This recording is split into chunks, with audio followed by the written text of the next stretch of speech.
रोजगार मिलेगा। इसी तरह 3 दिवसीय समागम का आयोजन नरसिंहपुर में किया गया है।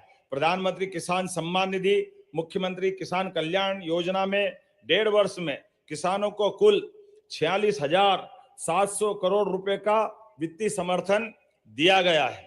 पशुपालन और डेयरी विकास के लिए सरकार द्वारा अभिनव योजनाएं प्रारंभ की गई। डॉक्टर भीमराव अंबेडकर कामधेनु योजना में पशुपालकों को 25 दुधारू पशु गाय भैंस की इकाई प्रदान की जाएगी। योजना में अनुसूचित जाति जनजाति वर्ग के हितग्राहियों के लिए 33% एवं अन्य वर्ग के लिए 25% अनुदान देने की व्यवस्था की गई है।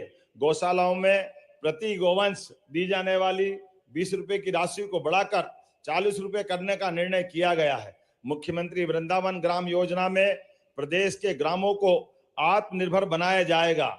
पीएम स्वनिधि योजना से प्रदेश के 8 लाख से अधिक हितग्राहियों को लगातार सहायता उपलब्ध कराते हुए उनके जीवन में बदलाव लाने का निर्णय हमने किया है। स्वामित्व 50,000 रुपए तक की ऋण राशि उपलब्ध कराकर स्वामित्व योजना के माध्यम से हमारे देश में मध्य प्रदेश प्रथम स्थान पर है। स्वामित्व योजना में 39 लाख से अधिक भू अधिकार पत्र वितरित किए गए हैं। श्रमिक हितों का संरक्षण हमारी प्राथमिकता है। श्रमिकों के लिए संबल योजना लागू है, जिसमें लगभग 1.25 करोड़ श्रमिक पंजीकृत है। श्रम कल्याण मंडल ने विभिन्न योजनाओं में 51 करोड़ की सहायता राशि दी गई है। अधिक से अधिक श्रमिकों के नियोजन और उद्योग की सुगमता के लिए कारखाना अधिनियम 1948, औद्योगिक विकास अधिनियम 1947 और खासकर श्रम का ठेका श्रम अधिनियम 1970 में भी संशोधन किए गए हैं। प्रदेश में 1.33 करोड़ परिवारों को निःशुल्क खाद्यान्न वितरण किया जा रहा है। हुकुमचंद मिल की तरह रतलाम और ग्वालियर की मिल के मजदूरों का उनका हक दिलाया जाएगा। अनुसूचित जाति वर्ग के कल्याण के लिए हम प्रतिबद्ध हैं। कक्षा 1 से महाविद्यालय स्तर तक के लगभग 15 लाख विद्यार्थियों को छात्रवृत्ति प्रदान करते जा रहे हैं।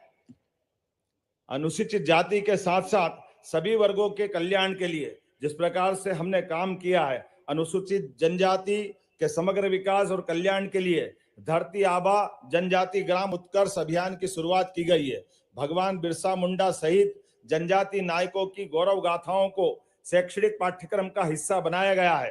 प्रदेश ने पेशा नियम से ग्राम सभाओं को सशक्त किया है, जिससे बिना खाने कोर्ट जाए आपसी चर्चा से विवाद सुलझ रहे हैं। पीएम जनमन योजना धरती आबा अभियान से 68 करोड़ से अधिक के कार्य किए गए हैं। 21 जिलों में 66 मोबाइल मेडिकल यूनिट का संचालन, सभी 89 जनजाति विकास खंडों में सिकल सेल हीमोग्लोबिनपैथी पेंशन लागू है। पिछड़ा वर्ग विदेश अध्ययन छात्रवृत्ति योजना में 1,300 से अधिक अभ्यर्थियों को 465 लाख रुपए की राशि स्वीकृत की गई है।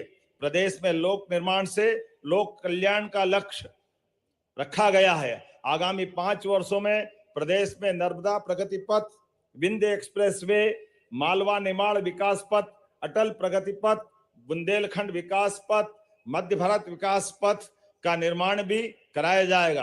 प्रदेश में 1 लाख किलोमीटर सड़कें और 500 से अधिक रेलवे ओवरब्रिज एवं फ्लाईओवर का निर्माण कराया जाएगा। मजरा टोला की समस्या हमारे बीच सदैव रही है।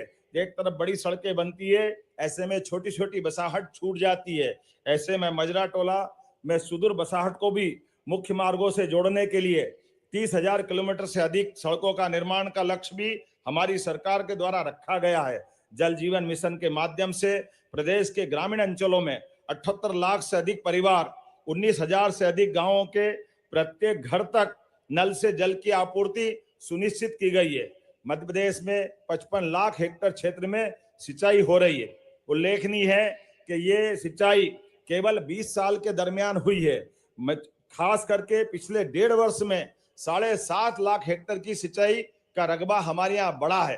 प्रधानमंत्री जी के नेतृत्व में हमने अपने पड़ोसी राज्य उत्तर प्रदेश, राजस्थान, महाराष्ट्र के साथ अंतर्राज्यीय परियोजनाओं से, जिनमें 25 जिले लाभान्वित होंगे, केन बेतवा, पार्वती काली सिंध चंबल, ताप्ती बेसन मेगा रिचार्ज जैसी योजनाएं का जल स्तर बढ़ाकर किसानों को आत्मनिर्भर बनाएगी। हमारा प्रदेश विद्युत उत्पादन में भी अग्रणी है। मुझे बताते हुए खुशी है कि ग्लोबल इन्वेस्टर समिट में 2025 में खासकर नवकरणीय ऊर्जा क्षेत्र में ही लगभग 6.25 लाख करोड़ से अधिक के निवेश प्रस्ताव मिले हैं। इन निवेशों से 1,85,000 नए रोजगार सृजित होने की उम्मीद है। हमारा लक्ष्य 2030 तक 50% ऊर्जा अक्षय स्रोतों से प्राप्त करना है। इस समय हमारे पास 24,600 से अधिक मेगावाट बिजली बनाने की क्षमता है, जिसे इस वर्ष 2,000 मेगावाट से अधिक बढ़ाने का